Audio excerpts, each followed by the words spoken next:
আমরা হচ্ছে বিভিন্ন রকমের এই আন্দোলনের বিষয়ে বিভিন্ন জিনিসটা মানে তৈরি করতেছি, যাতে মানুষকে পজিটিভ মোটিভেট দিতে পারি, জানাতে পারি এসব ব্যাপারে।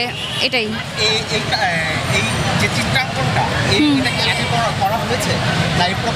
প্রথম। হ্যাঁ, এই বিষয়টা কেমন, মানে কিভাবে দেখছেন? আমরা অনেক এনজয় করতেছি এটা করে, আমরা মন থেকে করতেছি, বিকজ দেশের জন্য করতেছি, সবাই মিলে করতেছি, এবং এটা করতে পারা আমাদের জন্য অনেক। হ্যাঁ, কিভাবে নিচ্ছি, সার্থক হয়েছে, এবং আগামীতে আমাদের অনেক কিছু করা বাকি আছে, দায়িত্ব পালন করতে হবে। এখন আমরা চলমান এগুলো হইতেছে, তো আমরা ভালোই লাগতেছে আমাদের। সামনে আপনাদের কি ব্যাপারে? এই যে আপনাদের যে চলমান উদ্যোগ,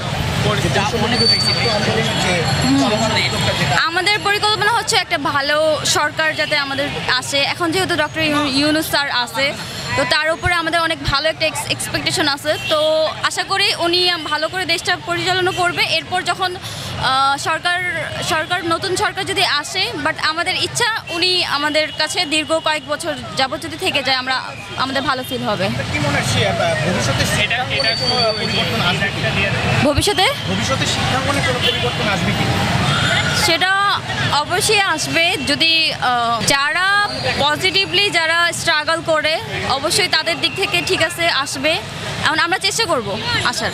যদি আমার মন্তব্যের কথা বলেন, আমি বলবো আমাদের দেশ নতুন করে একদম নতুনভাবে নতুন হয়ে যাচ্ছে। তো আমরা যারা মানে এখন আমরা যেটাকে জেন জি বলতেছি, আমরা এই জেনারেশনের মানুষ চাচ্ছি যে আমাদের দেশটাকে অ্যাকচুয়ালি যেরকম দেশ হওয়া উচিত সেরকম করে যেন গড়ে তুলতে পারি।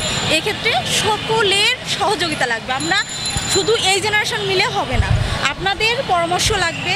আমাদের যে উদ্যমটা আছে, আমরা চাবো যে সবাই মিলে সাহায্য করেন, দেশটাকে এগিয়ে নিয়ে যান। এটা অবশ্যই ভালো, কেননা আপনি দেখেন আমরা তো মেট্রো স্টেশনে আগেও এসেছি, এই যে সবাই মিলে সবাইকে সহযোগিতা করতেছে, দেশকে এত সুন্দর করে গড়ে তুলতেছে, এই যে এত সুন্দর করে গ্রাফিটি করতেছে, এটা অবশ্যই ভালো।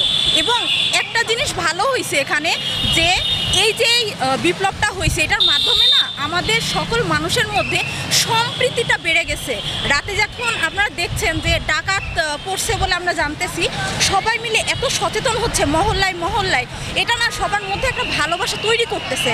আমরা আশা করি এভাবেই বাংলাদেশ ভালোবেসে এগিয়ে যাবে। শিক্ষাঙ্গনে কি কি পরিবর্তন আনা উচিত আপনি মনে করেন?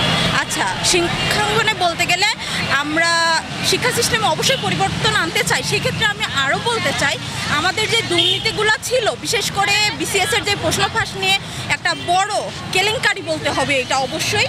তো এই ক্ষেত্রে আমরা এই দুর্নীতিটাকে আগে বন্ধ করব, মেধাটাকে অবশ্যই আগে গুরুত্ব দিব। কারণ কোটা তো আসে পরে, আগে মেধা, তাই না?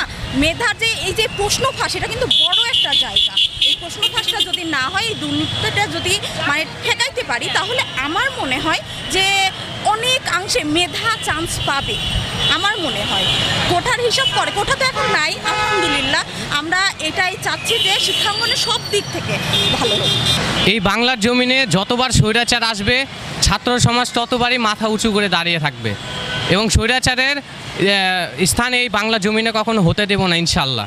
এই বিষয়টা অবশ্যই নেতিবাচকভাবে দেখছি, কারণ হলো ছাত্র সমাজের সর্বদাই দেশটাকে পরিচালনা করার দায়িত্ব এটা ছাত্র সমাজেরই। হ্যাঁ, ছাত্র সমাজ আছে বলে আজ এই পৃথিবীর সকল উন্নতি সাধন হচ্ছে, কারণ তাদের মেধা এবং পরিশ্রম দুটাই পৃথিবীকে এগিয়ে নিয়ে যাচ্ছে।